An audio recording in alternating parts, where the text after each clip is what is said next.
Hello everyone, welcome to exam Y learning. നമ്മുടെ class 10 വേണ്ടിയിട്ടുള്ള NSMC national science and maths ചാമ്പ്യൻഷിപ്പിൻ്റെ ഭാഗമായിട്ട് നമ്മൾ കെമിസ്ട്രിയിലെ ഒരു കിടിലൻ ചാപ്റ്ററാണ് ഇന്ന് ഡിസ്കസ് ചെയ്യാൻ വേണ്ടി പോകുന്നത്. അപ്പോൾ NSMC നമുക്കറിയാം November 1 എക്സാം.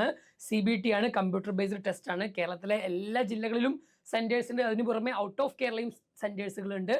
നമുക്കറിയാം സയൻസ് ഇഷ്ടപ്പെടുന്ന, മാത്സ് ഇഷ്ടപ്പെടുന്ന, മെൻ്റൽ എബിലിറ്റിക്ക് ഇഷ്ടപ്പെടുന്ന മുഴുവൻ കുട്ടികളും എഴുതേണ്ട പരീക്ഷയാണ് NSMC. അപ്പോൾ നമ്മൾ എഴുതുന്നതോടൊപ്പം തന്നെ നമ്മുടെ ഫ്രണ്ട്സിനൊക്കെ എന്ത് ചെയ്യുക, ഇതിലേക്ക് ഇൻവൈറ്റ് ചെയ്യുക. അതിനു വേണ്ട എല്ലാ കോച്ചിങ്ങുകളും നമ്മൾ എന്ത് ചെയ്യുന്നുണ്ട്, അതാത് ക്ലാസ്സിൻ്റെ യൂട്യൂബ് ചാനലുണ്ട്. ഇപ്പോൾ നമ്മൾ 10th സ്റ്റാൻഡേർഡ് ഉള്ളതുപോലെ തന്നെ മറ്റുള്ള ചാനലുകളിലും എക്സാം വേർഡ് ചാനൽ എന്ത് ചെയ്തിട്ടുണ്ട്, ഇതുപോലെ NSMCയുടെ കോച്ചിങ്ങിൻ്റെ ക്ലാസ്സുകൾ നടന്നുകൊണ്ടേയിരിക്കുന്നു. തീർച്ചയായിട്ടും ആ ക്ലാസ്സൊക്കെ കണ്ടവർക്ക് അതിൻ്റേതായിട്ടുള്ള ഗുണങ്ങൾ എന്ത് ചെയ്യും, നമുക്ക് എക്സാമിന് കൂടുതൽ നന്നായിട്ട് പ്രിപ്പയർ ചെയ്യുവാനും അതോടൊപ്പം തന്നെ കൂടുതൽ ചോദ്യങ്ങൾ പരിചയപ്പെടാനും പ്രീവിയസ് ഇയറിലെ ക്വസ്റ്റ്യൻസ് അടക്കമൊക്കെ അവിടെ നമ്മൾ ഡിസ്കസ് ചെയ്ത് പോകുന്നുണ്ട്. അപ്പം ഇന്നും നമ്മൾ എന്ത് ചെയ്യുന്നുണ്ട്, ഓർഗാനിക് കെമിസ്ട്രിയിലെ തന്നെ ഇപ്പം നിങ്ങൾ 10th ക്ലാസ് ഒക്കെ കഴിഞ്ഞ് ഒരു +2 ഒക്കെ കഴിഞ്ഞ് എഴുതുന്ന നീറ്റ് എക്സാം അല്ലെങ്കിൽ JEE എക്സാം ഒക്കെ എടുത്ത് നോക്കിക്കഴിഞ്ഞാൽ കെമിസ്ട്രിയുടെ നല്ലൊരു പോർഷൻ വരുന്ന ക്വസ്റ്റ്യൻസ് അല്ല കിടിലൻ ക്വസ്റ്റ്യൻസ് വരുന്ന ഒരു ഏരിയയാണ് ഓർഗാനിക് കെമിസ്ട്രി എന്നുള്ളത്. ആ ഓർഗാനിക് കെമിസ്ട്രിയിലെ വളരെ ഇമ്പോർട്ടൻ്റ് ആയിട്ടുള്ള കുറച്ച് ക്വസ്റ്റ്യൻസ് ആണ് നമ്മൾ ഇന്ന് എന്ത് ചെയ്യുന്നത്, ഡിസ്കസ് ചെയ്യുന്നത്. ഓക്കെ, അപ്പോൾ ആ ക്വസ്റ്റ്യൻസ് എന്ത് ചെയ്യുക, നിങ്ങൾ പരിചയപ്പെടുക. ഓരോ ക്വസ്റ്റ്യൻ കാണുമ്പോഴും നിങ്ങൾ വീഡിയോ ഒന്ന് പോസ് ചെയ്ത് ഇതിൻ്റെ ആൻസർ എനിക്ക് പറയാൻ പറ്റുന്നുണ്ടോ എന്ന് എന്ത് ചെയ്യുക, ടെസ്റ്റ് ചെയ്യുക. കയ്യിലൊരു പെൻ ആൻഡ് പേപ്പർ, അതെങ്കിലും എടുക്കാതെ വീഡിയോ കാണുന്നുവെങ്കിൽ പ്ലീസ് ഒരു പെൻ ആൻഡ് പേപ്പർ എന്ത് ചെയ്യുക, എടുത്ത് മുമ്പിൽ വെക്കുക. എന്തെങ്കിലുമൊക്കെ പുതിയ കാര്യങ്ങൾ കിട്ടുമ്പോൾ അത് നോട്ട് ചെയ്യുക. ആ രൂപത്തിൽ എന്ത് ചെയ്യുക, നമ്മളെ എക്സാമിന് വേണ്ടി നന്നായിട്ട് പ്രിപ്പയർ ചെയ്യുക. തീർച്ചയായിട്ടും ഇങ്ങനെയുള്ള എക്സാമുകൾ നമ്മുടെ സ്കൂളിലെ എക്സാമിനും അതേപോലെ തന്നെ മറ്റു കോമ്പറ്റീഷൻ എക്സാമിനൊക്കെ എന്ത് ചെയ്യും, ഹെൽപ്പ് ചെയ്യും. അതാണ് ഈ ഒരു എക്സാം, NSMC പോലുള്ള എക്സാമുകളൊക്കെ എഴുതുമ്പോൾ നമുക്ക് കിട്ടുന്ന ഏറ്റവും വലിയ ബെനിഫിറ്റ് എന്ന് പറയുന്നത്. അപ്പോൾ നമ്മൾ എന്ത് ചെയ്യാണ്, ക്വസ്റ്റ്യനിലേക്ക് പോവാണ്. ഓരോ ക്വസ്റ്റ്യനുകളും ഇതാ വരുന്നു, പിടിച്ചോ. ആൻസർ പറയാൻ വേണ്ടി റെഡി ആയിട്ട് നിന്നോ. നമുക്ക് എന്ത് ചെയ്യാം, സ്റ്റാർട്ട് ചെയ്യാം, തുടങ്ങാം. എൻ്റെ കൂടെ ഉണ്ടാവും എന്ന് വിചാരിക്കുന്നു. ഓക്കെ, ഫസ്റ്റ് ക്വസ്റ്റ്യൻ നമ്മുടെ ഓർഗാനിക്കിൽ വളരെ സിമ്പിൾ ആയിട്ടുള്ള ക്വസ്റ്റ്യൻ ആണ്. Which allotrope of carbon is a good conductor of electricity due to presence of delocalised electrons. Okay, അപ്പൊ ഇലക്ട്രോൺസ് ഉള്ളത് കൊണ്ട് തന്നെ ഒരു അലോട്രോപ്പ് ഓഫ് കാർബൺ എന്ത് ചെയ്യുന്നുണ്ട്, ഇലക്ട്രിസിറ്റി നന്നായിട്ട് കണ്ടക്ട് ചെയ്യുന്നുണ്ട്. അത് ഏതാണ് എന്നുള്ളതാണ്. നമുക്കറിയാം അലോട്രോപ്പ് എന്ന് പറഞ്ഞാൽ എന്താ, ഒരു എലമെന്റ് തന്നെ ഡിഫറെന്റ് ഫോംസിൽ എക്സിസ്റ്റ് ചെയ്യുന്നതാണ് അലോട്രോപ്പ് അല്ലെ. ഡയമണ്ടും ഗ്രാഫൈറ്റും ഫുള്ളറിനും ചാർക്കോളൊക്കെ നമുക്കറിയാം കാർബണിന്റെ അലോട്രോപ്പിൽ പെട്ടതാണ്. ഇതിൽ ഏത് അലോട്രോപ്പിനാണ് നന്നായിട്ട് ഇലക്ട്രിസിറ്റി കണ്ടക്ട് ചെയ്യാൻ കഴിയുക? ആൻസർ എന്ന് പറയാൻ പറ്റുമോ? അത് ചെറിയ ക്ലാസ്സിൽ നമ്മൾ ഒരു പക്ഷേ പഠിച്ചിട്ടുണ്ടാകും. യെസ്, നമ്മൾ ആൻസർ ആയിരിക്കും വരുന്നുണ്ടാവുക, നമ്മുടെ ഗ്രാഫൈറ്റ് ആണ് വരുന്നുണ്ടാവുക അല്ലെ. ഗ്രാഫൈറ്റ് ആണ് ഇലക്ട്രിസിറ്റി കണ്ടക്ട് ചെയ്യുന്നത്. കാരണം എന്താ, ഗ്രാഫൈറ്റിൽ ഫ്രീ ഇലക്ട്രോൺസ് ഉണ്ട്. ഒരു കാർബൺ നെക്സ്റ്റ് 3 കാർബണുമായിട്ടാണ് ബോണ്ടിങ് വരുന്നത്. അതുകൊണ്ട് തന്നെ അതിൽ ഫ്രീ ഇലക്ട്രോൺസ്, 4ാമത്തെ ഒരു ഇലക്ട്രോൺ ഫ്രീ ആണ്. ആ ഇലക്ട്രോൺ ആണ് എന്ത് ചെയ്യാം, ഇലക്ട്രിസിറ്റി കണ്ടക്ട് ചെയ്യാൻ ഹെൽപ്പ് ചെയ്യുന്നുണ്ടാവുക. എന്നാൽ ഡയമണ്ട് അങ്ങനെയല്ല. ഡയമണ്ട് എന്ത് ചെയ്യൂല, ഇലക്ട്രിസിറ്റി കണ്ടക്ട് ചെയ്യൂല. കാരണം എന്തേ, നമുക്കറിയാം അതിൽ ഫ്രീ ഇലക്ട്രോൺസ് ഇല്ല. മാത്രവുമല്ല ഡയമണ്ടിന്റെ ഏറ്റവും ഹാർഡസ്റ്റ് സബ്സ്റ്റൻസ് ഓൺ എർത്ത് ആയിട്ട് അറിയപ്പെടുന്നത് അല്ലെ. ഡയമണ്ടിന്റെ പ്രത്യേകത എന്താ അല്ലെ, 100% കാർബൺ ആണ്. അത് ഡിഫറെൻ്റ് ആയിട്ടുള്ള അല്ലെങ്കിൽ എൻ്റെ സറൗണ്ടിങ്സിലുള്ള 4 കാർബൺ ആറ്റുമായിട്ട് എന്ത് ചെയ്തിട്ടുണ്ട്, നല്ല സ്ട്രോങ് കൊവാലന്റ് ബോണ്ട് മേക്ക് ചെയ്യുന്നുണ്ട്. അതുകൊണ്ടാണ് അതിൻ്റെ സ്ട്രെങ്ത്തിന് കാരണമുള്ളത്. ഹൈ റിഫ്രാക്റ്റീവ് ഇൻഡെക്സ് ആണ്, അഥവാ അതുകൊണ്ടാണ് അതെന്ത് ചെയ്യുന്നത്, നന്നായിട്ട് ഷൈനി അപ്പിയറൻസ് ഉള്ളത്. ഇങ്ങനെ ഈ പറഞ്ഞ ഡയമണ്ടും ഗ്രാഫൈറ്റും തമ്മിലുള്ള ആ ഡിഫറൻസസ് എന്ത് ചെയ്യണം, ഒരു ഏകദേശം ഒരു ഐഡിയ നമുക്ക് ഉണ്ടാവണം. ഈ രൂപത്തിലാണ് എന്ത് പറയുന്നത്, ഡയമണ്ട്, ഗ്രാഫൈറ്റ്, അതേപോലെ തന്നെ ഫുള്ളറിൻ എന്ന് പറയുന്നത് ഒരു ആർട്ടിഫിഷ്യൽ ആയിട്ടുള്ള കാർബണിന്റെ അലോട്രോപ്പ് ആണ്. ചാർക്കോളൊക്കെ നമുക്ക് ഓൾറെഡി അറിയാം, ഫ്യൂവലൊക്കെ ആയിട്ട് നമ്മൾ യൂസ് ചെയ്യാറുണ്ട്. അപ്പോൾ ഈ അലോട്രോപ്പ് ഓഫ് കാർബൺ എന്നുള്ളത് നമുക്കറിയാം കാർബണിനെ കുറിച്ച് പഠിക്കുന്നതാണല്ലോ ഓർഗാനിക് കെമിസ്ട്രിയിൽ വരുന്നത്. അപ്പോൾ ഈ പറഞ്ഞ കാർബണിന്റെ അലോട്രോപ്സുകളെ കുറിച്ച് എന്ത് ചെയ്യണം, ഒരു ചെറിയൊരു ഐഡിയ അവിടെ ഉണ്ടാവേണ്ടതുണ്ട്. റെഡി, നമുക്ക് നെക്സ്റ്റ് ക്വസ്റ്റ്യനിലേക്ക് പോകാം. Which following is not an organic compound? ഈ പറഞ്ഞവയിൽ ഏതാണ് ഓർഗാനിക് കോമ്പൗണ്ട് അല്ലാത്തത് എന്നുള്ളതാണ് മക്കളെ ക്വസ്റ്റ്യൻ. ഓർഗാനിക് കോമ്പൗണ്ട് അല്ലാത്തത് ഏതായിരിക്കും മക്കളെ answer? Ethanol, acetic acid, calcium carbonate, cane sugar. Answer പറയാൻ പറ്റുമോ? ദ ആൻസർ ഈസ് കറക്റ്റ് ആണോ? ചെക്ക് ചെയ്ത് നോക്കുക പറ്റുമോ? Calcium carbonate. കാർബണിന്റെ കോമ്പൗണ്ട്സിനെയാണ് ജനറലി നമ്മൾ എന്ത് വിളിക്കുക, ഓർഗാനിക് കോമ്പൗണ്ട്സ് എന്ന് വിളിക്കുക. എക്സെപ്റ്റ് കുറച്ച് ആൾക്കാരിൽ എക്സെപ്റ്റ് ഉണ്ട്. കാർബണിന്റെ എല്ലാ കോമ്പൗണ്ട്സും ഇപ്പൊ നമുക്കറിയാം എത്തനോള് അല്ലെ, C2H5OH ആണ് ഒരു ഹൈഡ്രോക്സിൽ ഗ്രൂപ്പ് ഉള്ള എത്തനോൾ വരുന്നത്. അസറ്റിക് ആസിഡ് നമുക്കറിയാം CH3COOH ആണ്. കെയിൻ ഷുഗർ C12H22O11 ആണ്. ഇതൊക്കെ കാർബണിന്റെ കോമ്പൗണ്ട്സ് ആണ്. ഓക്കെ, എന്നാൽ കാൽഷ്യം കാർബണേറ്റ് ഒരു കാർബണേറ്റ് ആണ്. കാർബൺ മോണോക്സൈഡ്, കാർബൺ ഡയോക്സൈഡ്, കാർബണേറ്റ്സുകൾ അഥവാ കാൽഷ്യം കാർബണേറ്റ്, സോഡിയം കാർബണേറ്റ് പോലുള്ള കാർബണേറ്റുകൾ, അതേപോലെ തന്നെ ബൈകാർബണേറ്റുകൾ. ഒരു ബൈകാർബണേറ്റിന്റെ എക്സാമ്പിൾ പറയാൻ പറ്റൂടാ, സോഡിയം ബൈകാർബണേറ്റ്. എന്താ സോഡിയം ബൈകാർബണേറ്റ്? ബേക്കിംഗ് സോഡ അല്ലെ. ഇങ്ങനെയുള്ള കുറച്ച് കാറ്റഗറിയിൽപ്പെട്ട ആളുകൾ മാത്രമാണ് അതിന് എക്സെപ്ഷൻ ആയിട്ടുള്ളത്. ഇവർക്ക് ഓർഗാനിക് കോമ്പൗണ്ട്സിന്റെ പ്രോപ്പർട്ടീസ് അല്ല ഉള്ളത്. ഇവരെ അതുകൊണ്ട് തന്നെ നമ്മൾ ഇൻഓർഗാനിക് ആയിട്ടാണ് കൺസിഡർ ചെയ്യുന്നുണ്ട്. അപ്പൊ ഇൻഓർഗാനിക് കോമ്പൗണ്ട്സ് ആണ് ഇവർ കേട്ടോ. അപ്പൊ ഈ രൂപത്തിൽ എക്സെപ്ഷനുകൾ വരുന്നത് കെമിസ്ട്രിയിൽ എപ്പോഴും നമുക്കറിയാം എല്ലാ കാര്യത്തിലും ഒരു ജനറൽ പോയിന്റ് ഉണ്ടാവും അല്ലെ. ഓൾ മെറ്റൽസ് ആർ സോളിഡ് അല്ലെങ്കിൽ ഓൾ മെറ്റൽസ് ആർ ഹാർഡ് എന്നൊക്കെ നമ്മൾ പറയും. എന്നിട്ട് പറയും എന്ത് എക്സെപ്റ്റ് അല്ലെ സംതിങ് അല്ലെ. ഇപ്പൊ സോഡിയം പൊട്ടാഷ്യം ഒക്കെ എന്താണ്? സോഫ്റ്റ് മെറ്റൽസ് ആണ്. അല്ലെങ്കിൽ നമ്മൾ പറയുന്നത് മെർക്കുറി ഒരു ലിക്വിഡ് സ്റ്റേറ്റ് ആണ്, not in solid state.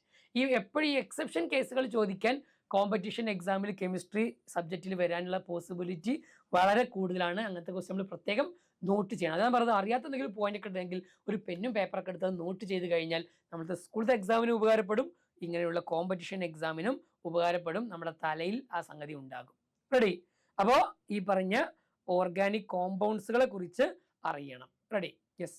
Which of the following molecules R alkanes എന്നാണ് ചോദിച്ചത്. ആൽക്കെയിൻസ് ആണ് ക്വസ്റ്റ്യൻ.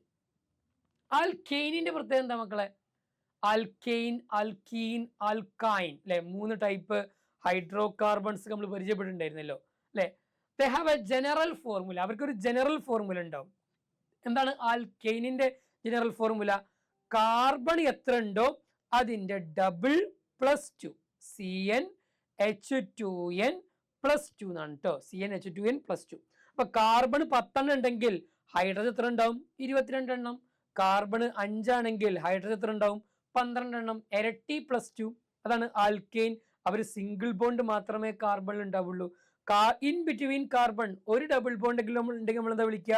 ആൽക്കീൻ എന്ന് വിളിക്കും. കാർബൺ എത്രയുണ്ടോ അതിന്റെ ഡബിൾ ആണ് ആര് വരിക? ഈ പറഞ്ഞ ഹൈഡ്രജൻ വരിക. കാർബൺ 5 ആണെങ്കിൽ ഹൈഡ്രജൻ എത്ര ഉള്ളൂ? 10 ഉണ്ടാവുള്ളൂ. ദാറ്റ് ഈസ് ആൽക്കീൻസ് അല്ലെ. ആൽക്കൈൻ ആണെങ്കിൽ ഇൻ ബിറ്റ്വീൻ കാർബൺ നമുക്കറിയാം ട്രിപ്പിൾ ബോണ്ട് ആയിരിക്കും ഉണ്ടാവുക. Triple bond. അവിടെ എന്താ സംഭവിക്കുക? കാർബൺ എത്ര ഉണ്ടോ അതിന്റെ ഡബിൾ -2 ആണ് വരിക. കാർബണിന്റെ ഇരട്ടി -2 ആയിരിക്കും വരിക. അപ്പൊ കാർബൺ 5 ആണെങ്കിൽ അയാളുടെ ആൽക്കൈന് പറയാൻ പറ്റുമോ മക്കളെ? കാർബൺ 5 ആണെന്ന് വിചാരിച്ചോ. ആൽക്കൈന് ഡബിൾ എന്ന് പറയുമ്പോൾ 10 -2 പറഞ്ഞാൽ 8. C5H8 പെൻഡൈൻ YNE ആയിരിക്കും വരിക. ഓക്കെ, അപ്പൊ ഒരു ആൽക്കൈൻ പേരിടാൻ എളുപ്പമാണ് അല്ലെ. ഇപ്പൊ പ്രൊപ്പെയിൻ അത് എയിൻ എന്നാണ് അവസാനിക്കുക. പ്രൊപ്പീൻ അത് ഈൻ എന്നാണ് അവസാനിക്കുക ഡബിൾ ബോണ്ട് ഉള്ളത് കൊണ്ട്. പ്രൊപ്പൈൻ YNE അവസാനിക്കുക. അപ്പൊ മനസ്സിലാക്കാം ഡബിൾ ബോണ്ട് ഉണ്ടെന്ന്. പ്രൊപ്പ് എന്ന് പറഞ്ഞാൽ 3 കാർബൺ ആയിരിക്കും വരിക. Okay, yes. അപ്പൊ ഇവിടെ നമുക്ക് നോക്കിയാൽ മനസ്സിലാക്കാൻ പറ്റും. ആൻസർ വരിക C6H14. കാർബണ് 6 ഉണ്ടെങ്കിൽ അതിന്റെ ഡബിൾ +2 എത്ര വരും? ഡബിൾ പറയുമ്പോൾ 12 +2 അടിച്ചാൽ 14. ബാക്കിയുള്ളൊന്നും എന്ത് വരുന്നില്ല? ആൽക്കെയിൻ എന്ന് പറയുന്ന കാറ്റഗറിയിൽ വരൂല. അവരുടെ ഒന്നും കാർബണിന്റെ ഡബിൾ +2 അല്ല ഹൈഡ്രജന്റെ നമ്പർ ഉള്ളതെന്ന് നമുക്ക് പെട്ടെന്ന് നോക്കിയാൽ തന്നെ മനസ്സിലാക്കാൻ പറ്റും. Okay, next question. The functional group present in CH3COOC2H5. CH3COOC2H5 ഇതിലുള്ള ഫങ്ഷണൽ ഗ്രൂപ്പ് ആരാണ്? ഹൈഡ്രോ കാർബൺ എന്ന് പറഞ്ഞാൽ നമുക്കറിയാം കാർബണും ഹൈഡ്രജനും ഉള്ള മാത്രം കോമ്പൗണ്ട്സിനെ വിളിക്കുന്നവരാണ് ഹൈഡ്രോ കാർബൺ. നമ്മളിവിടെ ഈ പറഞ്ഞ എലമെന്റ്സ് ഒക്കെ എന്താണ്, ഈ പറഞ്ഞ കോമ്പൗണ്ട്സ് ഒക്കെ എന്താണ്? ഹൈഡ്രോ കാർബൺസ് ആണ്. കാരണം എന്തേ? അവരിൽ കാർബണും ഹൈഡ്രജനും മാത്രമേ ഉള്ളൂ. എന്നാൽ കീറ്റോൺ, അതേപോലെ തന്നെ എസ്റ്റർ, ആൽഡിഹൈഡ്, കാർബോക്സിലിക് ആസിഡ് എന്നൊക്കെ പേരുള്ള കോമ്പൗണ്ട്സുകൾ ഉണ്ട്. അവരിൽ ഈ പറഞ്ഞ ചില പെർട്ടിക്കുലർ ഗ്രൂപ്പുകളോ എലമെന്റുകളൊക്കെ വരുമ്പോൾ നമ്മൾ എന്ത് വിളിക്കുക? They are functional group. Okay, അപ്പൊ കീറ്റോൺ വന്നു എങ്ങനെ നമുക്ക് മനസ്സിലാക്കുക? അതിന്റെ സെന്ററിൽ ആരുണ്ടാകും? CO എന്ന് പറയുന്ന ഫങ്ഷണൽ ഗ്രൂപ്പ് ഉണ്ടാകും. ഓക്കെ, അതേപോലെ തന്നെ ഡബിൾ ബോണ്ട് വരാം, ട്രിപ്പിൾ ബോണ്ട് വരാം, ഹാലജൻസ്, ഫ്ലൂറിനോ, ക്ലോറിനോ, ബ്രോമിനോ വരാം, ഹൈഡ്രോക്സി ഗ്രൂപ്പ് വരാം, ഹൈഡ്രോക്സിൽ ഗ്രൂപ്പ്. അപ്പൊ നമ്മൾ വിളിക്കുന്നവരാണ് ആൽക്കഹോൾ. ഇതിലെല്ലാം പഠിച്ചിട്ടുണ്ട് കേട്ടോ, പ്രധാനപ്പെട്ട മാത്രം പറഞ്ഞുതരാം. ആൽഡിഹൈഡ് CHO വന്നാലാണ് ആൽഡിഹൈഡ് വിളിക്കുക, CO വന്നാലാണ് കീറ്റോൺ എന്ന് വിളിക്കുക, കാർബോക്സിൽ ഗ്രൂപ്പ് COOH വന്നാലാണ് കാർബോക്സിലിക് ആസിഡ് എന്ന് വിളിക്കുക. ഓക്കെ, അതേപോലെ തന്നെ NH2 വന്നാലാണ് അമിനോ എന്ന് വിളിക്കുക. റെഡി. CN വന്നാലാണ് സയനോ, സയനൈഡ് ഗ്രൂപ്പുകൾ വരിക. സയനൈഡ് കെട്ടില്ലേ വായിൽ വെച്ച് അപ്പൊ തന്നെ ആള് മരിക്കാൻ കാരണമായിരുന്നു, അത്രയും ടോക്സിക് ആണ്. ഇതേപോലെ COO വരുന്ന ആളുകളെ നമ്മൾ വിളിച്ച പേരാണ് എന്ത്? വിളിച്ച പേരാണ് ഈതർ അല്ല എസ്റ്റർ എന്നാണ് വിളിക്കുക. എസ്റ്റർ. ഈതർ എന്ന് പറഞ്ഞാൽ അല്ലെ ഒരു സെൻട്രലിൽ O മാത്രം വരും, ഓക്സിജന്റെ കൂടെ ഒരു ആൽക്കൈൽ ഗ്രൂപ്പ് ഉണ്ടാകുമ്പോഴാണ് ഈതർ എന്ന് വിളിക്കുക. They are ester. ഓക്കെ, അപ്പൊ ഇത് ഏത് ഗ്രൂപ്പാണ്? ആൻസർ അതാ വരിക, ഓപ്ഷൻ സി ആണ് വരിക, എസ്റ്റർ. ഈ ഒരു കോമ്പൗണ്ട് നെയിം നമ്മൾ ചെയ്യുകയാണെങ്കിൽ ഇതാ ആദ്യം ഇയാളെ പേര് പറയണം. ഇയാളെ പേരെന്താ? ഈഥൈൽ. 2 കാർബൺ വരുമ്പോ ഈഥൈൽ. പിന്നെ ബാക്കി ഇയാളെ പേര് പറയണം. 2 കാർബൺ ഉള്ള COO, 2 കാർബൺ വിത്ത് COO. അപ്പൊ അങ്ങനെ പേര് വരും എത്തനോയേറ്റ് എന്നാണ് പേര് വരിക. മുഴുവൻ പേര് ഈഥൈൽ, ഇയാൾ ആദ്യം പറയാ, ദെൻ എത്തനോയേറ്റ്. ഈഥൈൽ എത്തനോയേറ്റ് എന്നായിരിക്കും ഈ കോമ്പൗണ്ടിന്റെ പേര് വരുന്നുണ്ടാവുക. റെഡി? Okay, yes. ഇയാൾ ഉണ്ടാക്കാൻ വേണ്ട, ഇയാളെ പ്രിപ്പയർ ചെയ്യാൻ വേണ്ടിയിട്ടുള്ള പിന്നെ റിയാക്റ്റന്റ് ആരൊക്കെയെന്ന് അറിയോ? ഒരു ഈ എസ്റ്റർ എപ്പോഴുണ്ടാക്കുക? എസ്റ്ററിന്റെ പ്രോപ്പർട്ടി എന്താ? എസ്റ്റർ എന്തുണ്ടാക്കാൻ പറ്റും? നല്ല ഫ്രൂട്ടി സ്മെല്ല് അല്ലെങ്കിൽ അതൊക്കെ ഉണ്ടാക്കാൻ പറ്റും അല്ലെ? നമുക്കറിയാം ഇപ്പൊ ജാസ്മിന്റെ സ്മെല്ല് അല്ലെങ്കിൽ നല്ല എന്താ പറയാ ഓറഞ്ചിന്റെ സ്മെല്ലുള്ള സോപ്പ് പൗഡർ ഒക്കെ നമ്മൾ യൂസ് ചെയ്തിട്ടുണ്ടാവും. അതെന്താണ്? ആർട്ടിഫിഷ്യൽ എസൻസ് ആഡ് ചെയ്യാണ്. ആ എസൻസ് എന്താണ്? ശരിക്ക് എസ്റ്ററുകളായിരിക്കും ഉണ്ടാവുക. ഓക്കെ, അപ്പൊ എസ്റ്റർ ഉണ്ടാവണമെന്നുണ്ടെങ്കിൽ ഒരു ആൽക്കഹോൾ വേണം, ഒരു കാർബോക്സിലിക് ആസിഡും വേണം. COOH ഗ്രൂപ്പ് വരുമ്പോഴാണ് കാർബോക്സിലിക് ആസിഡ്.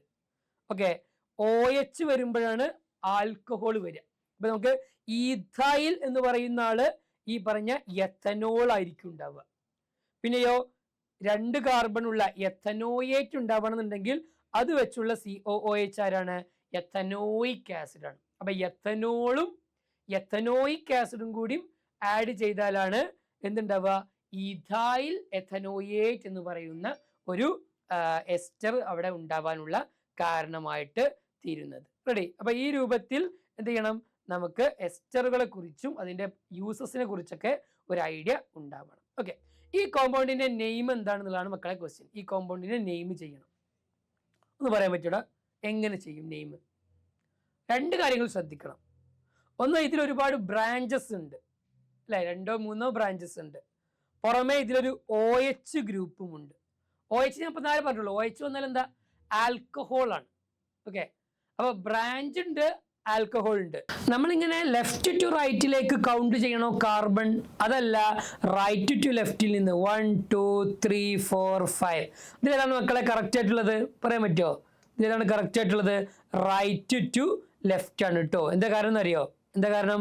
OH ഗ്രൂപ്പ് വന്നാൽ ആ പറഞ്ഞ ഫങ്ഷണൽ ഗ്രൂപ്പിന്റെ ഭാഗത്ത് നിന്നും നമ്മൾ എണ്ണി തുടങ്ങേണ്ടി വരും. ആ കാർബണിനാണ് കൂടുതൽ ഇമ്പോർട്ടൻസ് ദാൻ നമ്മുടെ ബ്രാഞ്ച്. ഓക്കെ, അപ്പൊ 1 2 3 4 5. 5 കാർബൺ ആണ്. ഓക്കെ, 5 കാർബൺ വിത്ത് OH. 5 കാർബൺ എന്ന് പറയുമ്പോൾ എന്താ? പെന്റ്. പെന്റൈനിന്റെ കൂടെ OH വന്നാൽ പെന്റനോൾ എന്നായിരിക്കും വരിക. പെന്റനോൾ. ഓക്കെ, അപ്പൊ ഒന്നാമത്തെ കാർബണിൽ തന്നെ എന്തുണ്ട്?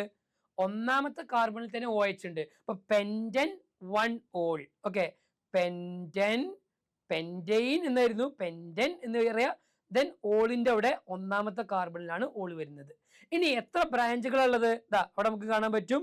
2ാമത്തെ കാർബണിൽ ബ്രാഞ്ച്, 4ാമത്തെ കാർബണിൽ 2 ബ്രാഞ്ച് അല്ലെ?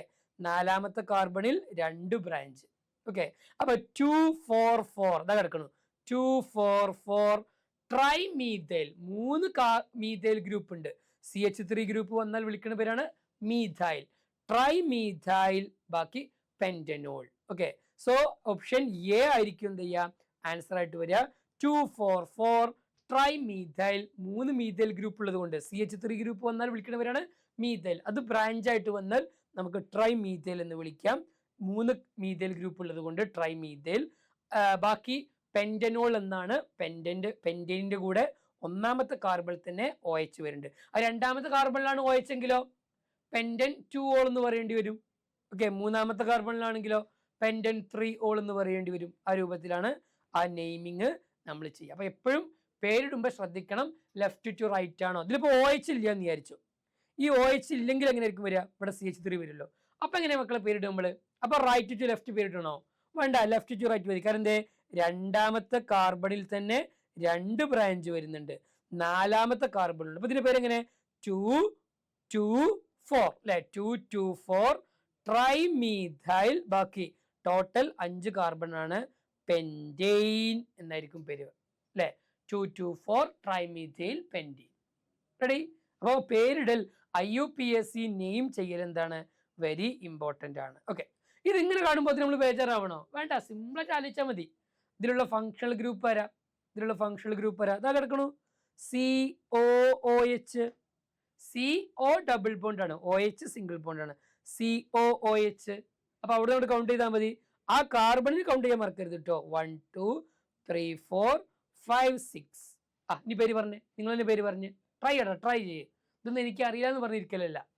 ഓർഗാനിക് കെമിസ്ട്രി ആണല്ലോ, അത്രയും വലിയൊരു കടലാണ്, ഒരു പസഫിക് ഓഷ്യൻ ആണ്. അതിന്റെ ഏറ്റവും ജസ്റ്റ് എന്താ പറയുക, ആ കടൽ തീരത്തെ നമ്മൾ വന്നിക്കണുള്ളൂ. ഓക്കെ, +1 +2 നമുക്ക് ഈ കടലിലേക്ക് ഇറങ്ങാണ്ട്. റെഡി? അതിൽ മുങ്ങി കുടിക്കാണ്ട്. ഇപ്പോഴേ എന്ത് ചെയ്യണം, ഇന്നത്തെ കുറിച്ച് ഒരു ഐഡിയ നമുക്ക് ഉണ്ടെങ്കിൽ അന്ന് നമുക്ക് വിശാലമായി നീന്തം പഠിക്കാം. ഇല്ലെങ്കിലോ അന്ന് നമ്മൾ മുങ്ങി പൊന്തേണ്ടി വരും. റെഡി? പറയൂ. യെസ്, 4th കാർബണിലാണ് ബ്രാഞ്ച്. 4th കാർബണിൽ ബ്രാഞ്ച്. അപ്പൊ എങ്ങനെ വരും പേര്? 4-മീഥൈൽ. 4-മീഥൈൽ. COOH വന്നാൽ പേരെന്താ?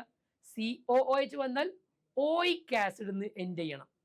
OH വന്നാൽ ഓൾ അല്ലെ? അതുകൊണ്ട് നമ്മൾ പെന്റനോൾ എന്ന് നേരത്തെ പറഞ്ഞത്. പെന്റൻ ആൽക്കഹോൾ എന്നല്ല, പെന്റനോൾ.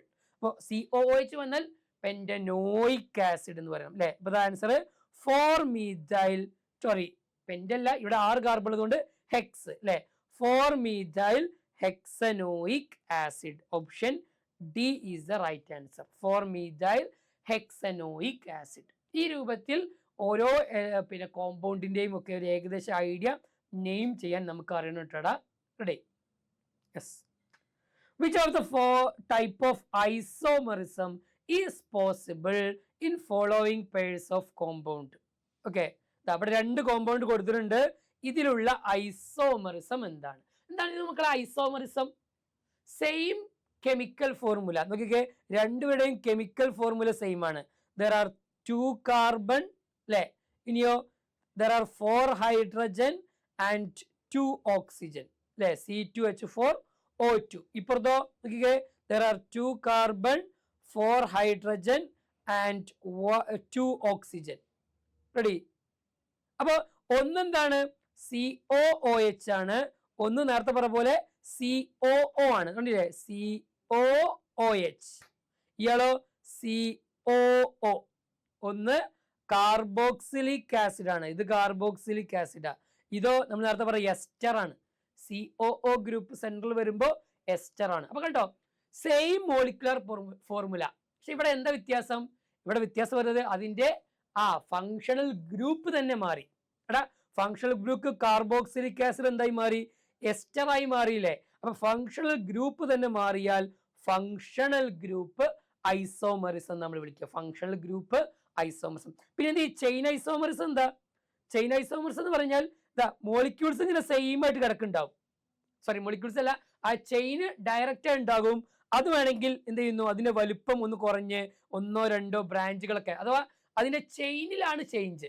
സെയിം മോളിക്കുലർ ഫോർമുല തന്നെയാണ്, ബട്ട് ഡിഫറെന്റ് സ്ട്രക്ചർ ആണ്. അതിന്റെ ചെയിൻ ചേഞ്ച് ചെയ്തു, അല്ലെങ്കിൽ ബ്രാഞ്ചസ് എക്സ്ട്രാ ഉണ്ടായി. കാർബൺ എണ്ണത്തിലൊന്നും മാറ്റം വരില്ല കേട്ടോ. കാർബണൊക്കെ ടോട്ടൽ സെയിം ആയിരിക്കണം, ഹൈഡ്രജനും സെയിം ആയിരിക്കണം. പൊതുവെ ഫങ്ഷണൽ ഗ്രൂപ്പ് ഉള്ളവർ എന്ത് കാണിക്കാറില്ല? ഈ പറഞ്ഞ ചെയിൻ ഐസോമറിസം ജനറലി കാണിക്കാറില്ല, പക്ഷെ എക്സെപ്ഷൻസ് ഒരുപാടുണ്ട്. ഓക്കെ, എന്നാൽ പൊസിഷൻ ഐസോമറിസോ, അവിടെ ഫങ്ഷണൽ ഗ്രൂപ്പിന്റെ പൊസിഷൻ ചേഞ്ച് ചെയ്യണം. ഫോർ എക്സാമ്പിൾ പറയുകയാണെങ്കിൽ, ഒന്നാമത്തെ കാർബണിൽ OH ഗ്രൂപ്പ് ഉണ്ട്, പെന്റൻ 1 ഓൾ ആണെന്ന് വിചാരിച്ചോ. ആ പെന്റൻ 1 ഓൾ എന്തായി? പെന്റൻ 2 ഓൾ ആയി. രണ്ടാമത്തെ കാർബണിലായി OH ഗ്രൂപ്പ്. അപ്പൊ ആൽക്കഹോൾ ഗ്രൂപ്പിന്റെ ആ പൊസിഷൻ ചേഞ്ച് ചെയ്താൽ അതാണ് പൊസിഷൻ ഐസോമറിസം. ഫങ്ഷണൽ ഐസോമർ നമ്മളിപ്പോ നേരെ പറഞ്ഞു, എന്താണ്? ഈ പറയുന്ന രൂപത്തിൽ ആ ഫങ്ഷണൽ ഗ്രൂപ്പ് തന്നെ മാറി. കാർബോക്സിലിക് ആസിഡ് എസ്റ്റർ ആയി. ഇനി വേറെ ഫങ്ഷണൽ ഐസോമർ ഉണ്ടോ? ഉണ്ട്. ആൽക്കഹോള് ഇപ്പൊ എത്തനോൾ ഉണ്ട് എന്ന് വിചാരിച്ചോ, അയാളുടെ ഈതർ എടുത്താൽ മതി. ഈതർ എന്ന് പറഞ്ഞാൽ മീഥോക്സി മീഥൈൻ എന്ന് പറയുന്ന ഓ മാത്രം സെന്ററിൽ വരുന്ന ആൾക്കാർ, ഓ മാത്രം സെന്ററിൽ, അതെന്തായിരിക്കും? ഈ പറഞ്ഞ ഫങ്ഷണൽ ഐസോമർ ആയിരിക്കും. ആൽഡിഹൈഡ് CHO ഗ്രൂപ്പ് ഉണ്ടല്ലോ, ആൽഡിഹൈഡ് ഫങ്ഷണൽ ഐസോമർ ആരാ? ഈ പറഞ്ഞ കീറ്റോൺ ആയിരിക്കും. ഓക്കെ, ഗ്ലൂക്കോസ് ഒരു ആൽഡിഹൈഡ് ആണ്. ഗ്ലൂക്കോസിന്റെ ഫങ്ഷണൽ ഐസോമർ ആണ് ആര്? ഫ്രക്ടോസ് എന്ന് പറയുന്നത്, അയാൾ കീറ്റോൺ ആണ്. Okay, yes. മെറ്റാമർസ് എന്ന് പറഞ്ഞാലോ ഈ പറഞ്ഞ രൂപത്തിൽ ഓ എന്ന് പറയുന്ന ആളുടെ ലെഫ്റ്റ് സൈഡിലും റൈറ്റ് സൈഡിലും ഈ പറഞ്ഞ ആൽക്കൈൽ ഗ്രൂപ്പ് ഉണ്ടാവുമല്ലോ, നമ്മൾ അതിനെ റാഡിക്കൽ എന്ന് വിളിക്കൽ. റാഡിക്കൽ എന്ന് പറഞ്ഞാൽ ആൽക്കൈൽ ഗ്രൂപ്പാണ്, CH3 അല്ലെങ്കിൽ CH3CH2 ആ രൂപത്തിലുള്ള ആൽക്കൈൽ ഗ്രൂപ്പുകൾ തന്നെ എന്ത് ചെയ്യുക, അവിടെ ചേഞ്ച് ചെയ്യുക. ഇപ്പൊ ഇവിടെ 2 കാർബൺ, ഇവിടെയും 2 കാർബൺ, അങ്ങനെയാണെന്ന് വിചാരിച്ചോ. കുറച്ച് അയാളുടെ മെറ്റാമർ എങ്ങനെ ആയിരിക്കും വരിക? ഇവിടെ 1 കാർബൺ, ഇവിടെ 3 കാർബൺ, എന്നാലും ടോട്ടൽ 4 കാർബൺ അല്ലേ. ഇതാ ഇവിടെ 3 കാർബൺ, ഇവിടെ 3 കാർബൺ. അയാളുടെ മെറ്റാമർ വേണമെങ്കിൽ എന്താക്കാം, ഇവിടെ 1 കാർബൺ, ഇവിടെ 4 കാർബൺ ആക്കാം. ടോട്ടൽ എപ്പോഴും 5 തന്നെ അല്ലെങ്കിൽ 6 തന്നെ. ഓക്കെ, അപ്പൊ എത്ര കാർബൺ ആണ് നോക്കുക, ലെഫ്റ്റിലും റൈറ്റിലുമുള്ള ആൽക്കൈൽ ഗ്രൂപ്പിന്റെ നമ്പറിൽ വ്യത്യാസം വരും. അതാണ് എന്ത്? മെറ്റാമെറിസം. ഇങ്ങനെ 4 ടൈപ്പ് ഐസോമറുകൾ ഉണ്ട്. അത് കൃത്യമായി നമ്മൾ ഒരു ഐഡിയ ഉണ്ടാക്കിയെടുക്കേണ്ടതുണ്ട്. Next question, the maximum number of isomeric ethers with the molecular formula C4H10O. Okay, നമുക്ക് ആ ഈഥർ ഒന്ന് വരച്ചു നോക്കാം. C4 4 കാർബൺ ഇടാം, പിന്നെയോ 1 ഓക്സിജൻ ഉണ്ട്. നമ്മൾ നേരത്തെ പറഞ്ഞ പോലെ തന്നെ വേണം ഇങ്ങനെ വരക്കാം. ഓക്കെ, ഇവിടെ ആരുണ്ടാവും? H3 H2 H2 H3. Okay, ഒന്നുകൂടി വൃത്തിയായിട്ട് വരക്കാം. H2 H3. ഇയാളെ പേര് പറയാൻ പറ്റും നിങ്ങൾക്ക്? ഈഥോക്സി, ബാക്കി ഈഥെയിൻ. ഈഥോക്സി ഈഥെയിൻ ഇതാണ് എന്ത് ചെയ്യുക, ഈ സ്ട്രക്ചർ വരുന്നുണ്ടാവുക. റെഡി? ഈഥോക്സി ഈഥെയിൻ. ഇയാൾക്ക് ഇതുപോലത്തെ എത്ര സ്ട്രക്ചറൽ ഈഥർ ഐസോമർ ഉണ്ടാക്കാൻ പറ്റും എന്നാണ് ക്വസ്റ്റ്യൻ. എത്ര എണ്ണം വരക്കാൻ പറ്റും? ഒന്ന് വരച്ചു നോക്കാൻ പറ്റൂടാ? വീഡിയോ ഒന്ന് പോസ്റ്റ് ചെയ്തിട്ട് ഒന്ന് വരച്ചു നോക്കിക്കേ, ഒന്ന് വരച്ചു നോക്കിക്കേ. തെറ്റിക്കോട്ടെ, നോ പ്രോബ്ലം, തെറ്റി നമുക്ക് തിരുത്തും. ഞാൻ അതിന്റെ കറക്റ്റ് ആൻസർ പറയുമ്പോൾ നിങ്ങൾക്ക് കറക്റ്റായിട്ട് ആൻസർ കിട്ടുമല്ലോ. ഓക്കെ, ആൻസർ എന്താ വരിക? 3 എണ്ണമാണ് വരിക, 3 എണ്ണം. ഒന്ന് നമ്മളിപ്പോൾ നേരെ പറഞ്ഞ ഈഥോക്സി ഈഥെയിൻ, ഞാൻ ഇയാൾ ഫസ്റ്റ് വരക്കാം. ഈ മൂന്നാമനെ ഞാൻ ഇവിടെ താഴെ വരക്കാണ്. CH3 CH2O CH2 CH3. ഇതാണ് ഈഥോക്സി ഈഥെയിൻ. ഇത് ഒരു ഐസോമർ ആണ്. ഇതേപോലെ 1 മീഥോക്സി പ്രൊപ്പൈൻ, അല്ലെ മീഥോക്സി പ്രൊപ്പൈൻ CH3O, അതാണ് മീഥോക്സി. 1 ഓക്സിജന്റെ കൂടെ മീഥൈൽ ഗ്രൂപ്പ് CH3 വരുമ്പോഴാണ് മീഥോക്സി. ബാക്കിയോ? ബാക്കി വരിക CH2 CH2 CH3. ഓക്കെ, മീഥോക്സി, ഇയാള് മീഥോക്സി, ഇയാള് പ്രൊപ്പൈൻ, മീഥോക്സി പ്രൊപ്പൈൻ. ഇതല്ലാതെ ഒന്നും കൂടി ഉണ്ടാക്കാൻ പറ്റും. അതേതാണ്? അത് 2 മീഥോക്സി പ്രൊപ്പൈൻ ആണ്. എന്ന് പറഞ്ഞാല് CH3C, ഇവിടെ ഒരു CH3 വരിക. അപ്പൊ എന്ത് വരും? രണ്ടാമത്തെ കാർബണിൽ ഒരു മീഥൈൽ ഗ്രൂപ്പ് പോലെ, ബാക്കി OCH3. ഓക്കെ, അഥവാ ഇവിടെയുള്ള ഈ പറഞ്ഞ ഒരു കാർബണിൽ തന്നെ എന്ത് വരുന്നു? ഒരു കാർബണിൽ തന്നെ 2 മീഥൈൽ ഗ്രൂപ്പ് വരിക. ഓക്കെ, അതാണ് എന്ത്? 2 മീഥോക്സി പ്രൊപ്പൈൻ, 2 മീഥോക്സി പ്രൊപ്പൈൻ. അപ്പൊ ഇത് 3ആണ് മക്കളെ എന്ത്? ഈ പറഞ്ഞ C4H10O. ഞാൻ പറയില്ലേ, ഇങ്ങനത്തെ ഒരു കെമിക്കൽ ഫോർമുല കണ്ടാൽ എന്ത് ചെയ്യണം? നമുക്ക് വരച്ചു നോക്കി അത് ആൽഡിഹൈഡ് ആണോ, കീറ്റൈൻ ആണോ, ഈഥർ ആണോ, ആൽക്കഹോൾ ആണോ എന്നൊക്കെ പറയാൻ പറ്റണം. അതല്ല കാർബോക്സിലിക് ആസിഡ് ആണോ നമുക്ക് പറയാൻ പറ്റണം. അപ്പൊ കാർബോക്സിലിക് ആസിഡ് നമുക്ക് പെട്ടെന്ന് മനസ്സിലാക്കാം അല്ലെ. COO ഉണ്ടാകും അല്ലെ, COO ഗ്രൂപ്പ് 2 ഓക്സിജൻ ഉണ്ടാകും അല്ലെ. പക്ഷെ എന്ത് പറഞ്ഞു? നേരത്തെ പറഞ്ഞ എസ്റ്റർ ഉണ്ടല്ലോ, സ്മെല്ലൊക്കെ ഉണ്ടാക്കണേ, എസ്റ്ററിലും സെൻട്രൽ എന്തുണ്ട്? COO വരുന്നുണ്ട്. കാർബോക്സിലിക് ആസിഡ് ആണെങ്കിൽ COOH കൂടി വരുന്നു എന്ന് മാത്രം. ഓക്കെ, സോ നേരത്തെ പറഞ്ഞ ആൻസർ, ക്വസ്റ്റ്യൻ ആൻസർ 3 വരും. 3 ഐസോമർ ഉണ്ടാക്കാൻ പറ്റും. The number of covalent bond in ethane are. Covalent bond എത്ര ഉണ്ട് എന്നാണ് മക്കളെ ക്വസ്റ്റ്യൻ. സിമ്പിൾ ക്വസ്റ്റ്യൻ ആണ്. ഒന്ന് വരച്ചോ കേട്ടോ, ഒന്ന് വരച്ചു നോക്കിക്കേ. Easy question.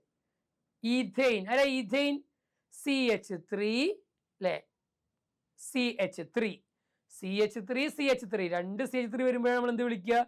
Ethane, 2 carbon eth then ane. ഇതിൽ എത്ര കോവാലന്റ് ബോണ്ട് ഉണ്ട് അല്ലെ നോക്കാം നമുക്ക്. 1 2 3 4 5 6 7 അല്ലെ, 3 ഹൈഡ്രജനുകളുമായിട്ട് 1 കാർബണുകൾ തമ്മിൽ പരസ്പരം അല്ലെ. അപ്പൊ എത്ര വരും? ടോട്ടല് 7 ബോൺസ് ആയിരിക്കും വരിക. Option B is the right answer. എങ്കിൽ നിങ്ങൾ തന്നെ എന്ത് ചെയ്യുക, ഈ ഈഥെയിന് പകരം ഇവിടെ ഒരു കാർബൺ കൂടി വന്നാൽ എച്ച് എച്ച് എച്ച്, അപ്പൊ നമ്മളെന്താ വിളിക്കുക? ഇവിടെ കാർബൺ വന്നാൽ പ്രൊപ്പൈൻ എന്ന് വിളിക്കും. പ്രൊപ്പൈനിൽ എത്ര ഉണ്ട് നിങ്ങളൊന്ന് എന്ത് ചെയ്യുക, ഒന്ന് എഴുതി നോക്ക്. ബ്യൂട്ടൈനില് നെക്സ്റ്റ് ഒരു കാർബൺ കൂടി വന്നാലോ, ബ്യൂട്ടൈനിൽ എത്ര കൊവാലന്റ് ഉണ്ടെന്ന് എണ്ണി നോക്ക്. അപ്പൊ നമുക്ക് എന്ത് ചെയ്യും, നിങ്ങളുടെ ക്വസ്റ്റ്യൻസിന്റെ ആൻസർ കിട്ടും. Dash is formed by the complete oxidation of ethanol. Ethanol നമുക്ക് എന്ത് ചെയ്യുന്നു, ഈ പറഞ്ഞ ഓക്സിഡേഷൻ നടന്നു കഴിഞ്ഞാൽ എന്താണ് കിട്ടുക എന്നുള്ളതാണ്. Okay, dash is formed by the complete oxidation of ethanol. ഇതാണ് മക്കളെ എത്തനോൾ. എത്തനോൾ നമ്മൾ ഓക്സിഡേഷൻ നടത്തുക എന്ന് പറഞ്ഞാൽ വെറുതെ നടക്കൂല, അതൊരു ഓക്സിഡൈസിങ് ഏജന്റ് വേണം. ആ ഓക്സിഡൈസിങ് ഏജന്റ് ആണ് ഒന്നുകിൽ നമുക്ക് KMnO4 ഉപയോഗിക്കാം, potassium permanganate. M capital, N small ആണ് കേട്ടോ, സ്മോൾ കുറച്ച് സൈഡ് പോയിട്ടുണ്ട്. KMnO4 പൊട്ടാഷ്യം പെർമാംഗനേറ്റ് ഉപയോഗിക്കാം. അല്ലെങ്കിലോ പൊട്ടാഷ്യം ഡൈക്രോമേറ്റ് ഉപയോഗിക്കാം, K2Cr2O7. ഇവിടെ 2 ഉണ്ട്, K2Cr2O7 പൊട്ടാഷ്യം ഡൈക്രോമേറ്റ്. ഇത് രണ്ടും ഓക്സിഡൈസിങ് ഏജൻസ് ആണ്. ഇവരെ യൂസ് ചെയ്ത് കഴിഞ്ഞാൽ ഈ പറഞ്ഞ ഹൈഡ്രജൻ ഒക്കെ പോയി എന്താകും, ഓക്സിജൻ ആകും. അപ്പൊ CH3CH2OH എന്താകും, CH3COOH ആയിട്ട് മാറും. അഥവാ എത്തനോയിക് ആസിഡ് ആയിട്ട് എന്ത് ചെയ്യും, ചേഞ്ച് ചെയ്യും. എത്തനോയിക് ആസിഡ് ആയിട്ട് മാറിയിട്ടുണ്ടാകും. ഓക്കെ, ആ പ്രോസസ്സാണ് ഏത്, ഈ പറഞ്ഞ ഓക്സിഡേഷൻ. അപ്പൊ ആൻസർ ഏതാ, എത്തനോയിക് ആസിഡ്. ഓപ്ഷനിൽ എത്തനോയിക് ആസിഡ് ഇല്ലല്ലോ, ഉണ്ട്, acetic acid. Okay, acetic acid എന്താണ്, കോമൺ നെയിം ആണ്. എത്തനോയിക് ആസിഡ് IUPAC നെയിം ആണ്. Okay, methanoic acid IUPAC name ആണ്. അയാളെ ഒരു കാർബൺ വെച്ചുള്ള ഓയിക് ആസിഡ്, അയാൾ പിന്നെ കോമൺ നെയിം എന്താണ്, മെത്തനോയിക് ആസിഡ്. ഫോമിക് ആസിഡ്, ഉറുമ്പിലുള്ള ആസിഡ്. ഉറുമ്പിൽ ആൺസ് കടിച്ചു കഴിഞ്ഞാൽ അല്ലെ എന്ത് ചെയ്യുന്നു, നമുക്ക് ചെറിയ നീറ്റൽ ഉണ്ടാവില്ലേ, അതിന്റെ കാരണം എന്താ, ഉറുമ്പിൽ എന്തുണ്ട്, ഈ പറഞ്ഞ മെത്തനോയിക് ആസിഡ് HCOOH എന്ന് പറയുന്ന മെത്തനോയിക് ആസിഡ് ഉണ്ട്. മറ്റേത് ഇപ്പൊ പറഞ്ഞത് CH3COOH, അത് acetic acid or ethanoic acid. അപ്പോൾ ഇങ്ങനെ ചില 1-2 ആളുകളുടെ കോമൺ നെയിമും അതേപോലെ തന്നെ പിന്നെ IUPAC നെയിമും എന്ത് ചെയ്യണം, ഒന്ന് പഠിച്ചു വെക്കണം. Okay, next question. Name the enzymes which react with sucrose to produce ethanol. Sucrose ആരാ, ഷുഗർ ആണ് കേട്ടോ, ഷുഗറിനെ നമ്മൾ എത്തനോൾ ആക്കാൻ പറ്റും. അതിലേക്ക് നമ്മൾ ഈസ്റ്റ് ആഡ് ചെയ്യും. ഈസ്റ്റ് ആഡ് ചെയ്യുമ്പോൾ അതിലുള്ള 2 എൻസൈമാണ് ഇൻവെർട്ടേസ്, സൈമേസ്. ആദ്യം ഇൻവെർട്ടേസ് എന്ത് ചെയ്യും, സൂക്രോസിനെ ഗ്ലൂക്കോസും ഫ്രക്ടോസും ആക്കും. ദെൻ ആ ഗ്ലൂക്കോസ് ഫ്രക്ടോസ് സൈമേസുമായിട്ട് റിയാക്ട് ചെയ്തിട്ട് എത്തനോൾ ഉണ്ടാകും. ഓക്കെ, വാഷ് എന്നാണ് ഈ ഒരു എത്തനോളിനെ നമ്മൾ വിളിക്കുന്നുണ്ടാവുക. പെർസെൻറ്റേജ് കമ്പാരിറ്റീവ്ലി കുറവാണ്. എത്തനോൾ ഒന്നും കൂടി പ്യൂരിഫൈ ചെയ്താൽ എന്ത് കിട്ടും, മെഡിസിൻസ് ഒക്കെ ഉണ്ടാക്കുന്ന ആബ്സല്യൂട്ട് ആൽക്കഹോളൊക്കെ നമുക്ക് എന്ത് ചെയ്യാൻ പറ്റും, ഉണ്ടാക്കാൻ പറ്റും. അപ്പോൾ യൂസ് ചെയ്യുന്ന ആൾക്കാർ ഏതൊക്കെയാണ്, invertase and zymase. Okay, an organic compound is a clear liquid having a molecular formula C4H8O. It has an open chain structure without any carbon-carbon double bond. The compound can be. Okay, നോക്കിക്കേ, simple ആണ്, ഇത് ആലോചിച്ച് ബേജാറാവുന്നില്ല, വളരെ easy question ആണ്. എങ്കിൽ C4H8O ആണ്. ഇത് ഒരു ലിക്വിഡ് ആണെന്ന് ഓൾറെഡി തന്നിട്ടുണ്ട്. അതേപോലെ തന്നെ an open chain structure ആണ്, അഥവാ അതിൽ എന്തില്ല, ക്ലോസ്ഡ് ആയിട്ടുള്ള സംഗതികളൊന്നുമില്ല. Without any carbon double bond ഒന്നുമില്ല. എങ്കിൽ ഇതാരായിരിക്കുമെന്നാണ്. ഓക്കെ, ഒരു സിംഗിൾ ഓക്സിജൻ മാത്രം വന്നാൽ നമുക്കറിയാം, മേ ബി OH ആവാനുള്ള പോസിബിലിറ്റി, ആൽക്കഹോൾ ആവാം, അല്ലെങ്കിൽ CHO ആൽഡിഹൈഡ് ആകാം, അല്ലെങ്കിൽ CO കീറ്റോൺ ആകാം. ഓക്കെ, ഇത് ഏറ്റവും പോസിബിലിറ്റി ആർക്കാണ് വരിക, ഒരു ആൽക്കഹോൾ ആണെങ്കിൽ കാർബൺ എത്ര ഉണ്ടോ അതിന്റെ ഡബിൾ +2 വിത്ത് ഒരു ഓക്സിജനെ വരുള്ളൂ. അഥവാ C4 ഉണ്ടെങ്കിൽ H10O എങ്കിലേ ഒരു ആൽക്കഹോൾ കിട്ടുള്ളൂ, ബ്യൂട്ടനോൾ. എന്നാൽ ഇവിടെ ആണെങ്കിലോ കാർബൺ എത്ര ഉണ്ടോ അല്ലെ, അതാരാ, നമ്മുടെ പിന്നെ ഓപ്പൺ ചെയിൻ എസ്റ്റർ ആണെങ്കിൽ കാർബൺ എത്ര ഉണ്ടോ അതിന്റെ ഡബിൾ ഉണ്ടാകും, പ്ലസ് 2 ഓക്സി ഉണ്ടാകും. നോക്കിക്കേ, ഒരു ഓപ്ഷൻ കൊടുത്തത് എന്താ? ആൽക്കോൾ ഏതായാലും അല്ല. എസ്റ്റർ ആണെങ്കിൽ നമ്മൾ നേരത്തെ പറഞ്ഞ പോലെ COO ഗ്രൂപ്പ് വരണം, അപ്പൊ അത് വരൂല. ആൽഡിഹൈഡ് ആണെങ്കിലോ CHO, കീറ്റോൺ ആണെങ്കിലോ CO. ഇത് രണ്ടും വരാനുള്ള പോസിബിലിറ്റി ഇല്ലേ? ഉണ്ട്. കാരണം എന്തേ? കാർബൺ എത്ര ഉണ്ടോ അതിന്റെ ഡബിൾ പ്ലസ് എന്തായിരിക്കും വരിക? അതിന്റെ ഡബിൾ പ്ലസ് ഒരു സിംഗിൾ ഓക്സിജൻ. ഒരു ആൽഡിഹൈഡോ കീറ്റോണോ ആണെങ്കിൽ എന്ത് വരും? CnH2nO എന്നാണ് വരിക. ഒരു എക്സാമ്പിൾ നമ്മൾ ഇവിടുത്തെ എക്സാമ്പിൾ എടുത്ത് നോക്കാം. എന്താ? C4H10H8O അല്ലേ? 4 കാർബൺ CC. അതില് ഒന്നെന്താണ്? ഈ പറഞ്ഞ കീറ്റോൺ ആണ്. അപ്പൊ CO എടുക്കാം, ബാക്കി H3 വരും, H2 വരും, H3 വരും. നോക്കിക്കേ, 4 കാർബൺ 8 ഹൈഡ്രജൻ 1 ഓക്സിജൻ. ഈ കീറ്റോണിന്റെ ആൽഡിഹൈഡ് എടുക്കടാ, CH3 CH2 CHO അല്ലെ? നോക്കിക്കേ, 4 കാർബൺ 8 ഹൈഡ്രജൻ 1 ഓക്സിജൻ. ഇതാണ് നമ്മൾ പറയുന്നത് ദേ ആർ ഫങ്ഷണൽ ഐസോമേഴ്സ് ആണ്. പക്ഷെ എന്താണ്?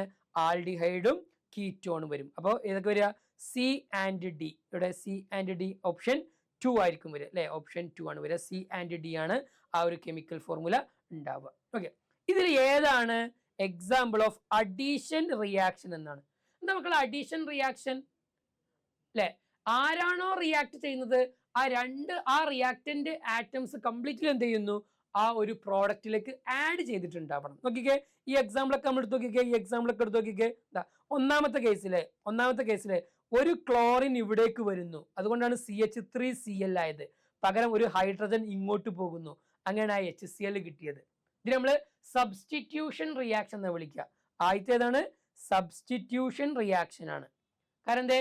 ഒരു ക്ലോറിൻ ആഡ് ചെയ്യുന്നു, ഒരു ഹൈഡ്രജനെ റിമൂവ് ചെയ്യുന്നു. ഇനി രണ്ടാമത്തെ കേസിൽ നമുക്കറിയാം C2H4 ഈഥീൻ പോളിത്തീനായി. ഈഥീൻ പോളിത്തീൻ ആവുന്നത് പോളിമറൈസേഷൻ റിയാക്ഷൻ ആണ്. പോളിമറൈസേഷൻ. ഇനി മൂന്നാമത്തെ നോക്കിക്കേ, ഇവിടേക്ക് എന്ത് ചെയ്യുന്നു? ഈ പറഞ്ഞ ഒരു ഹൈഡ്രജൻ അല്ലെ, അല്ലെങ്കിൽ വേണ്ട 2 ഹൈഡ്രജനും ഇതിലേക്ക് വരുന്നു. അങ്ങനെ C2H4 എന്തായി? C2H6 ആയി. 2 ഹൈഡ്രജനും ആഡ് ചെയ്തു. 2 ഹൈഡ്രജനും ആഡ് ചെയ്യുമ്പോൾ നമ്മൾ എന്ത് വിളിക്കുക? Addition reaction. So this is the right answer. ഇനി ലാസ്റ്റ് പറഞ്ഞതോ നമ്മൾ പറഞ്ഞു ഒരു ആൽക്കഹോളും ഒരു കാർബോക്സിലിക് ആസിഡും. COOH carboxylic acid, OH alcohol, രണ്ടും കൂടി ചേർന്നാലോ COO. അതാരായിരുന്നു? അത് നമ്മൾ നേരത്തെ പറഞ്ഞ എസ്റ്റർ ആയിരുന്നു ഉണ്ടാവുക. റെഡി? സോ ഓപ്ഷൻ C ആയിരിക്കും എന്ത് ചെയ്യുക? ആൻസർ ആയിട്ട് വരുന്നുണ്ടാവുക. എങ്കിൽ നിങ്ങൾക്ക് ചെയ്യാനുള്ള ഒരു ക്വസ്റ്റ്യൻ ആണ്. ഓക്കെ, നിങ്ങൾക്ക് ചെയ്യാനുള്ള ഒരു ക്വസ്റ്റ്യൻ, PVCയുടെ മോണോമർ ആരാണ്? നമുക്കറിയാം പോളിമറൈസേഷൻ റിയാക്ഷൻ എന്ന് പറഞ്ഞാൽ എന്താ? ഒരു മോണോമർ അഥവാ സ്മോൾ മോളിക്യൂൾസ് കമ്പൈൻ ചെയ്ത് ലാർജ് സ്ട്രക്ചർ ആയിട്ട് മാറുക, അതാണ് പോളിമർ ആവുക. ആ പ്രോസസ്സിനെ വിളിച്ച പേരാണ് പോളിമറൈസേഷൻ. എങ്കിൽ ഈ പോളിമറൈസേഷൻ നടക്കണമെങ്കിൽ മോണോമറുകൾ കമ്പൈൻ ചെയ്യണമല്ലോ, എന്നാലാണല്ലോ ലാർജ് കോംപ്ലക്സ് സ്ട്രക്ചർ ആയിട്ടുള്ള പോളിമർ ആവുക. എങ്കിൽ PVC ഒരു പോളിമർ ആണ്. ആ പോളിമറിന്റെ മോണോമർ ആരാണെന്നുള്ളത് ഈസി ക്വസ്റ്റ്യൻ ആണ്. ഈ ക്വസ്റ്റ്യൻ ആൻസർ നമ്മൾ വീഡിയോക്ക് താഴെ എന്ത് ചെയ്യുക? നിങ്ങൾ കമന്റ് ആയിട്ട് മാർക്ക് ചെയ്യുക. നോക്കട്ടെ എത്ര പേരാണ് കറക്റ്റ് ആയിട്ട് ആൻസർ കാണുന്നത്, എത്ര പേര് വീഡിയോ ഫുള്ള് കണ്ടിട്ട് ഇതിന്റെ ആൻസർ ചെയ്യാൻ പറ്റി എന്നുള്ളത് നമുക്കൊന്ന് ചെക്ക് ചെയ്ത് നോക്കാം. അപ്പോൾ ആദ്യം ആൻസർ ചെയ്യണം, പെട്ടെന്ന് ആൻസർ ചെയ്യാൻ വേണ്ടി നോക്കുക. ഏതാണ് ആൻസർ എന്നുള്ളത് കണ്ടുപിടിക്കുക, അറിയാമെന്നുണ്ടെങ്കിൽ ചെക്ക് ചെയ്യുക. ഇത്രയും പഠിച്ചതിൽ ഒരുപാട് പുതിയ പോയിന്റ് പഠിച്ചിട്ടുണ്ടാവും. അത് നമ്മളെ നോട്ട് ബുക്കിലൊക്കെ എഴുതിയിട്ടുണ്ടെങ്കിൽ അതൊക്കെ നമ്മൾ തലയിലുണ്ടാകും. നമുക്ക് ഫ്യൂച്ചറിൽ നമ്മളെ സ്കൂൾ എക്സാമിന് ഉപകാരപ്പെടും, NSMCക്ക് ഉപകാരപ്പെടും, ഒരുപാട് കോമ്പറ്റീഷൻ എക്സാമിന് ഉപകാരപ്പെടും. അതിനാണ് നമ്മൾ NSMC എഴുതണം എന്ന് പറയുന്നത്. വീഡിയോ ഇഷ്ടപ്പെട്ടെങ്കിൽ നിങ്ങൾ ഫ്രണ്ട്സിലൊക്കെ എന്ത് ചെയ്യുക? ഒന്ന് ഷെയർ ചെയ്യുക. NSMC എഴുതാൻ അവരോട് എന്ത് ചെയ്യുക? ആവശ്യപ്പെടുക. ഒരുമിച്ച് നമുക്ക് പോയി ഒരുമിച്ച് എക്സാം എഴുതി പരസ്പരം ചർച്ച ചെയ്ത് നമ്മൾ ഈ പറഞ്ഞ ആയിരക്കണക്കിന് കുട്ടികളിൽ എവിടെയാണ് നമ്മുടെ സ്ഥാനം എന്നൊക്കെ നമ്മുടെ റാങ്ക് ലിസ്റ്റ് കിട്ടുമ്പോൾ മനസ്സിലാക്കി, എന്നാൽ ഏറ്റവും ടോപ്പിലേക്ക് എത്താൻ വേണ്ടി ട്രൈ ചെയ്ത് അതിൽ തന്നെ ഏറ്റവും ടോപ്പ് റാങ്കുകൾക്ക് ക്യാഷ് പ്രൈസും സ്കോളർഷിപ്പൊക്കെ ലഭിച്ച് ആ രൂപത്തിൽ മുന്നോട്ട് പോകാൻ വേണ്ടി എന്ത് ചെയ്യുക? ട്രൈ ചെയ്യുക. കൂടുതൽ ഡീറ്റെയിൽസ് എന്തെങ്കിലും ഉണ്ടെങ്കിൽ നിങ്ങൾക്ക് എന്ത് ചെയ്യാം? ഇതുമായി ബന്ധപ്പെട്ട എന്തെങ്കിലും ക്വസ്റ്റ്യനുകളോ ഡൗട്ടുകളോ ഒക്കെ ഉണ്ടെങ്കിൽ നിങ്ങൾക്ക് നമ്മുടെ ഈ ഒരു വീഡിയോക്ക് താഴെ തന്നെ കമന്റ് ആയിട്ട് എന്ത് ചെയ്യാം? മാർക്ക് ചെയ്യാം. ഞാൻ ആൻസർ പറയുന്നതായിരിക്കും. അപ്പോൾ നിങ്ങൾക്ക് എന്ത് ചെയ്യാം? ഈ രൂപത്തിൽ കൂടുതൽ ചോദ്യങ്ങളെ പരിചയപ്പെടുക. അതിന് നമ്മുടെ ചാനൽ ഫോളോ ചെയ്യുക. മറ്റൊരു ചാപ്റ്ററിലെ വീഡിയോയുമായിട്ട് നമുക്ക് വീണ്ടും കാണാം. താങ്ക്